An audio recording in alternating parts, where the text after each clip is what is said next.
Dans le château qui surplombe Angmor, il y avait autrefois un fantôme qui rôdait à travers les ruines, les nuits de pleine lune, et qui chantait tristement. On l'entendait parfois depuis le village, et les habitants se terraient chez eux de peur que le fantôme, qu'on appelait Lady Wayne, c'est-à-dire la Dame Blanche, devint se présenter à la porte de leur maison.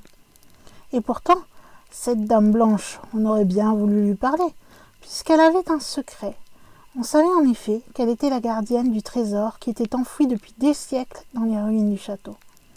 Une nuit, un homme du village qui était bien plus courageux que les autres se risqua à monter jusqu'aux murailles qui entouraient le sommet de la colline. Il était bien décidé à rencontrer la Dame Blanche. Pour se protéger de tout maléfice, il avait pris soin d'emporter avec lui une branche d'aune fourchue, ce qui a le pouvoir, ce bien connu, d'écarter les mauvais esprits ou, tout du moins, de les tenir à distance. L'homme longea doucement les murailles, la lune n'était pas encore levée, et il se demandait avec une certaine angoisse à quel moment le fantôme allait apparaître et quelles seraient ses réactions en le voyant dans son domaine. Bientôt, il aperçut la lumière de la lune au-dessus d'un grand bois, et en même temps, il entendit une longue mélopée se dérouler dans le vent. Il se cacha dans un recoin très sombre et il attendit.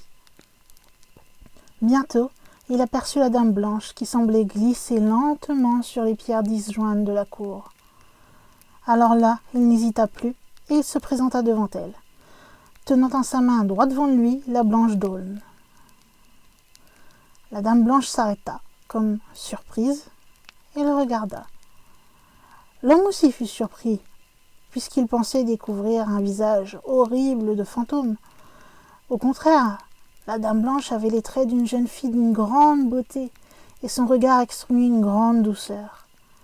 Elle se mit à sourire et dit « Que viens-tu faire ici, homme téméraire ?»« Je viens pour que tu m'indiques où se trouve le trésor, » répondit-il.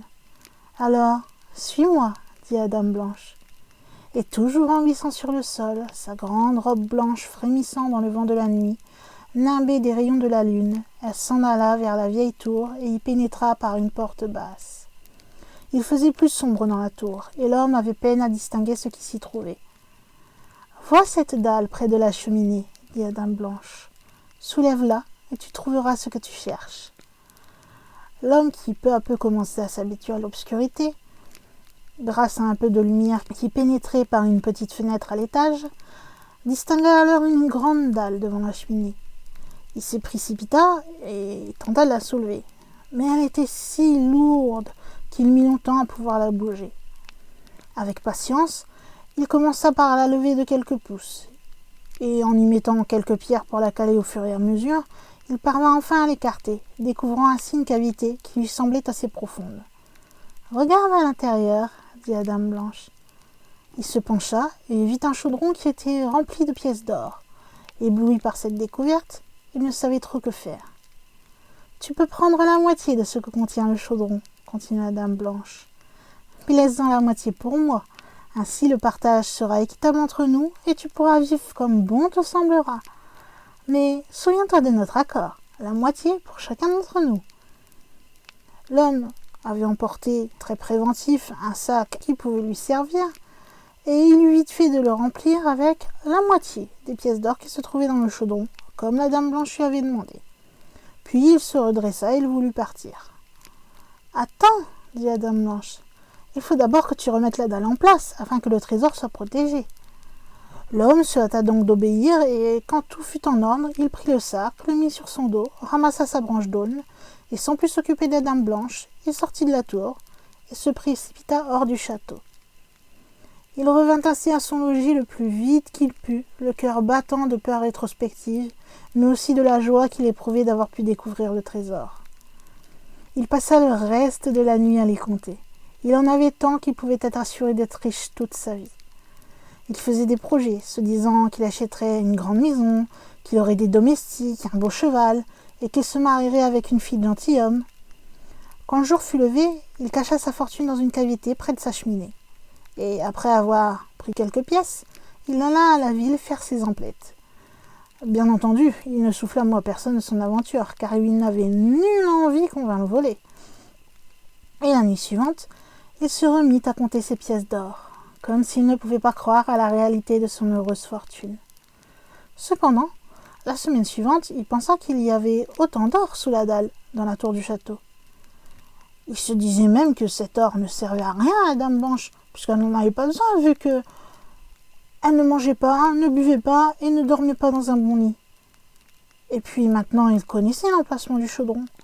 Cela serait facile d'y retourner et de prendre encore quelques pièces. Il monta alors jusqu'au château et s'en alla directement dans la cour. Il reconnut la dalle sans difficulté. Il s'acharna encore une fois à la soulever. Le chaudron était bien toujours là, à demi rempli. Il prit le plus de pièces qu'il put et les mit dans ses poches. Puis il refit glisser la dalle à sa place habituelle, se disant qu'il en avait assez pour l'instant et qu'il pourrait toujours revenir si le besoin s'en faisait sentir. Il s'était à peine relevé et se préparait à sortir quand il aperçut la Dame Blanche devant lui. Elle n'avait pas son sourire de l'autre nuit, bien au contraire, et elle grimaçait horriblement. « Voleur !» Et elle se précipita vers lui, les mains en avant. L'homme s'aperçut avec terreur que ses doigts étaient de véritables griffes menaçantes. Il n'avait pas pensé à porter avec lui la branche d'aulne fourchue.